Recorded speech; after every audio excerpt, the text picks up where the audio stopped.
Good morning. We're out here over by Bakersfield, and we came out here to a piece of the Kern River to see if we get lucky and catch some trout.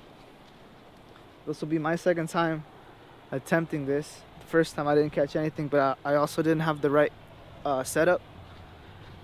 But this time I sort of know what I'm doing, and I got my dad here. My uncle's here with us too. But my uncle's not fishing. My dad is though. And with 2 rods in the water, I think that'll increase our chances a little bit. Here's a piece of the river.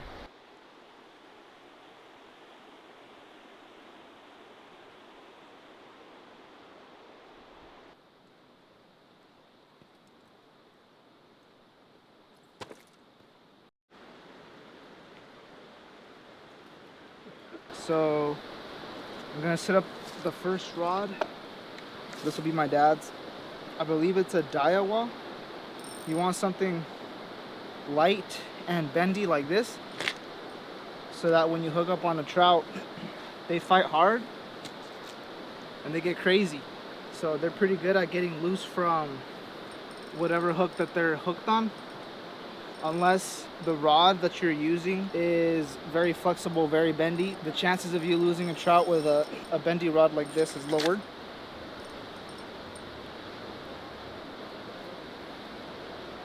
Cool. The line that I have on here is 4-pound fluorocarbon. Fluorocarbon is preferred over monofilament for fishing for trout because supposedly they have really good eyesight and they can see the monofilament. If you use monofilament to fish them, they'll see the line more, and they might not go for whatever bait you're trying to get them with because they might be scared with the line. But if you use fluorocarbon, it's a bit more invisible to them. The setup that I'm gonna make is called a slip bobber rig, something like that. I'll show you guys how to build it. So first we gotta put a bobber stopper on the line. Most of this stuff that I got from Walmart. So this is the Eagle Claw brand. This set comes with 2 different colors. Check it out. Comes with red and black. And this is the first time I've used these, so I don't really know how this works. What I'm gonna do is I'm gonna take one out.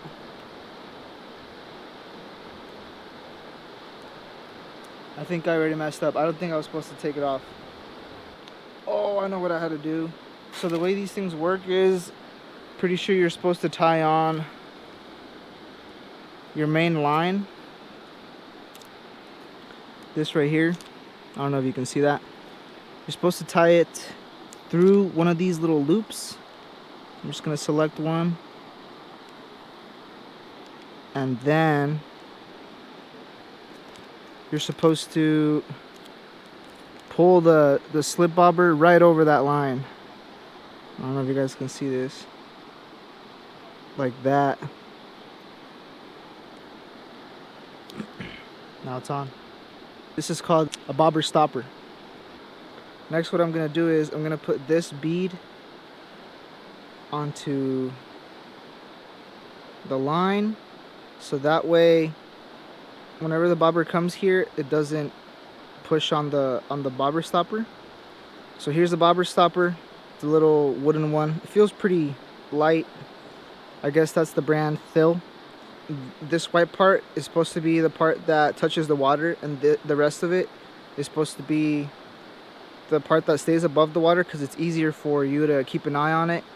You can notice it sink down into the water when a fish tugs on it. So you put it on the line, and then this is what I got so far. I got the bobber stopper, and I got this little bead. This bead prevents the bobber stopper from getting stuck inside of this hole. This is called a bobber. This is called a bobber stopper, the little red thing. You don't want the bobber stopper to get stuck inside the hole of the bobber, because then the bobber won't be able to slide back and forth like this, up and down when it's in the water. Right after I put the bobber, I'm gonna put a bead on here. And then I'm gonna put a little swivel at the end of the line, the main line. So the main line is gonna go on one side of the swivel, and then the leader line is gonna go on this side of the swivel. It's always nice if you carry around a nail clipper, because you can use this to cut your fishing line. I'm gonna use about 12 inches or a foot of this. It's basically what the main line is. It's 4-pound fluorocarbon. It's the same material, and I'm just gonna tie it to the other end of the swivel.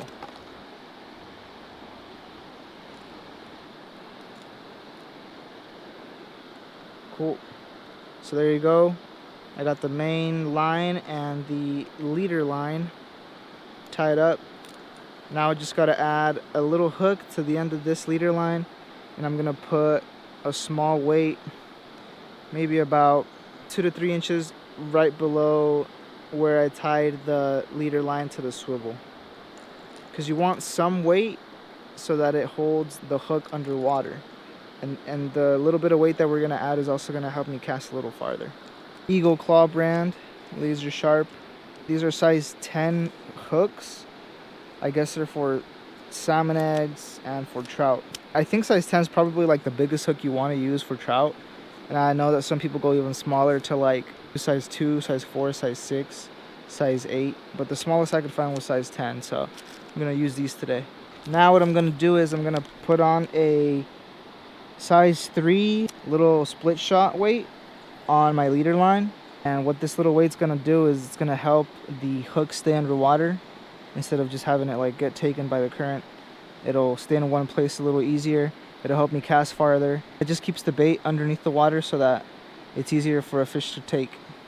So here's the swivel. This is about 3 inches from where the leader line is tied onto the swivel. I'm gonna take my split shot weight, and I'm gonna crimp it down with my pliers.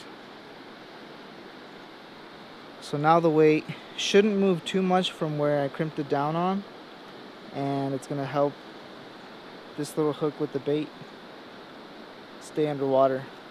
So the water's gonna be right here, and this will be floating. Right now, since the leader is about 12 feet long, I'm gonna put the bobber stopper pretty close to the swivel. We're gonna test out different depths. So first we're gonna cast a few tries just with this depth, 1 foot. And if we don't get any bites, then I'll just slide this little bobber stopper up a few inches, or I could probably do another foot. And then that way when I cast it back in, the bobber's gonna stop 24 inches or 2 feet above the water. The hook is gonna be deeper each time I push this bobber stopper higher. It'll just keep getting longer and longer. The hook will be deeper in the water. Check out these massive night crawlers I got from Walmart too. Walmart doesn't mess around, man. I'm gonna cut it in half because it's so big.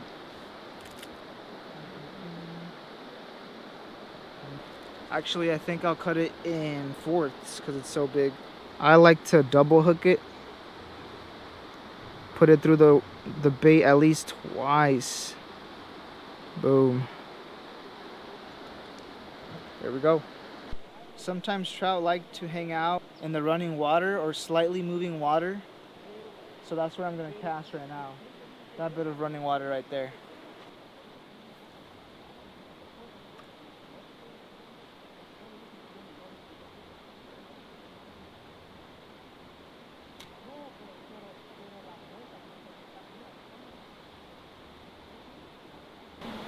First cast, didn't catch anything. Gonna do another cast.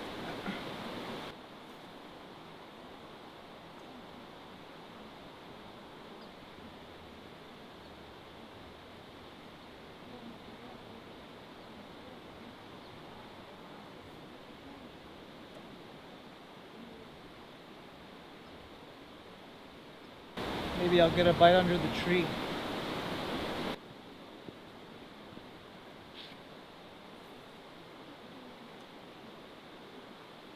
Así lo vas a tirar y luego no vas a cerrar el veo. Lo que quieres darle más línea conforme vaya yendo para abajo. Y luego cuando veas que se mueva el stopper, que se va así, ya luego le... Here's my other fishing pole. What I'm gonna do with this one is I'm gonna tie its main line onto a swivel. On the other end of the swivel, I'm gonna tie about 8 to 10 inches of leader line, and then at the end of that leader line I'm gonna put this little spinner. It's gonna flash as it moves through the water. It's gonna spin. It should look like a little bug, and hopefully that attracts some fish and we get some strikes. This is what the setup looks like. I got my main line, my swivel, my leader line, and then the spinner. If I want to cast farther, I just need to add some split shots to the leader line, but this little spoon feels like it has a good amount of weight to it, so I think I'm just going to cast with this for a bit before having to add any weight. I'm going to have my dad use this one. Somehow the rig with the bobber got snagged and we had to take it apart. So now I got to retie everything with the bobber stopper, the bobber, the beads. We managed to save the bobber and the 2 beads, but the little bobber stopper, they're like a one-time use thing, so we're gonna have to tie another one on here again. Let's try this again. Round 2.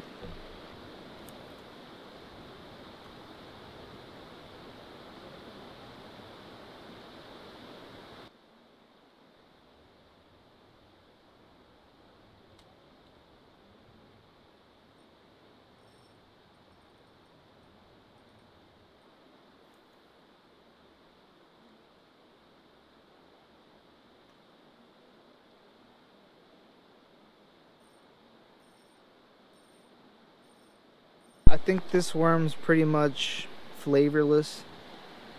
I think all its juices got washed away. So I'm gonna switch out that piece of worm for a fresher piece of worm. And maybe that'll get some bites. Got the new piece of worm on.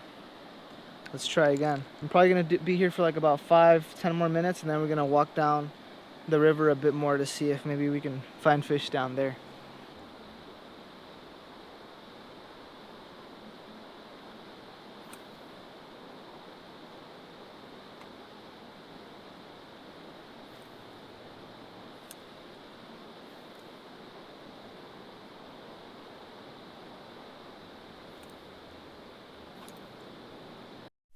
I did probably around 25 casts. After each 5 casts, I would slide the bobber stopper. I chose a black color this time. I would slide it up a foot. I started off with 1 foot, right? And then I did 5 casts, so then I slid the bobber stopper up another foot. And then after 5 casts, I slid it up 5 feet again, so then it was 3 feet that was under the water. It was getting bites. It was getting nibbled on.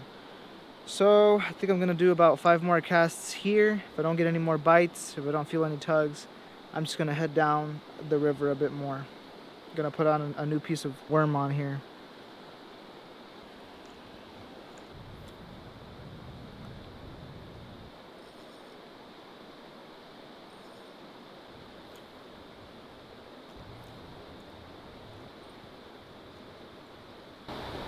No bites. Let's try out a new spot down the river.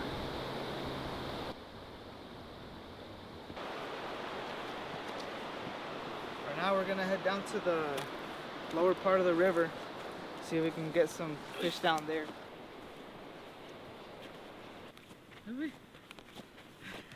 Hi. Hi.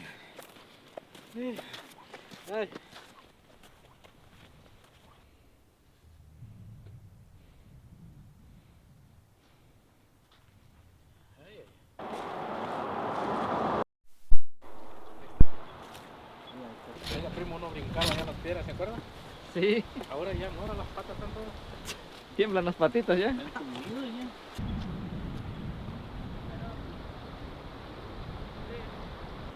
Alright, we're here at the spot. We're gonna do a few casts here. If we don't catch anything, then we're gonna move either up there or down there. But it looks promising. It looks pretty. It looks deep. And the water's not too crazy. It looks pretty calm.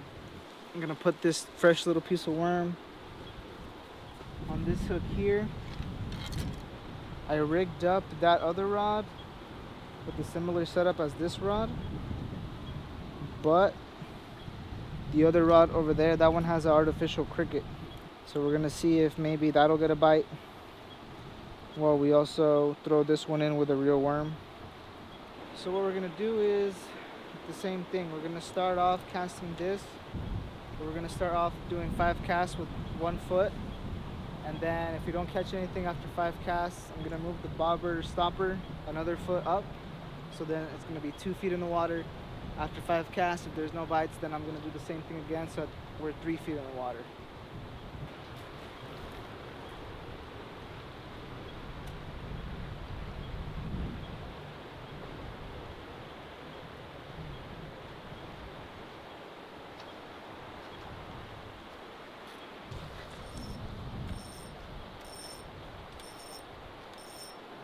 You just want the river to carry it down there, and then hopefully the fish are in the moving water.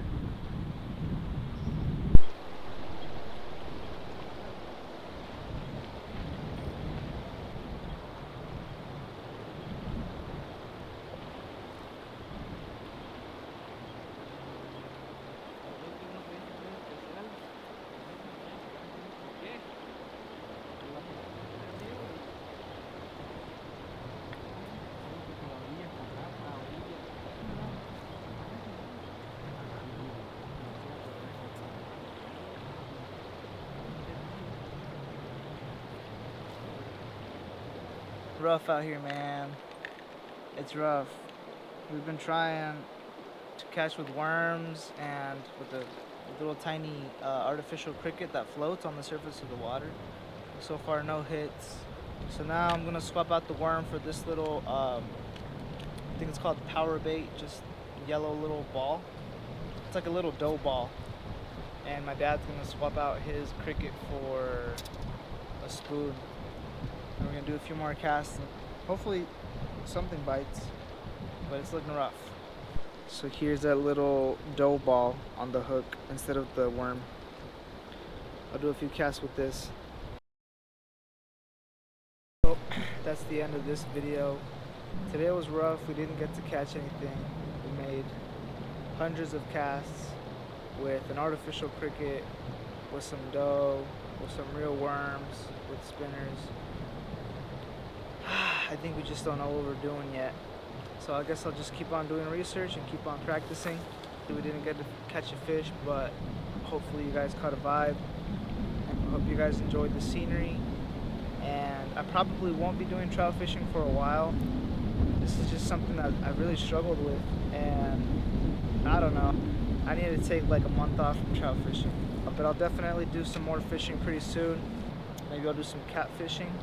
Yeah, usually fish that eat bait, I usually tend to have a bit more luck with. Thank you guys for watching this video. Appreciate you guys' time, and hopefully next time we catch a fish. Catch you guys later. El cuero y los huesos. Sí, qué valor, ah. Creo que eso es uno y creo. We're going home. Ya nos cansamos. Ya nos cansamos de pescar, ¿qué?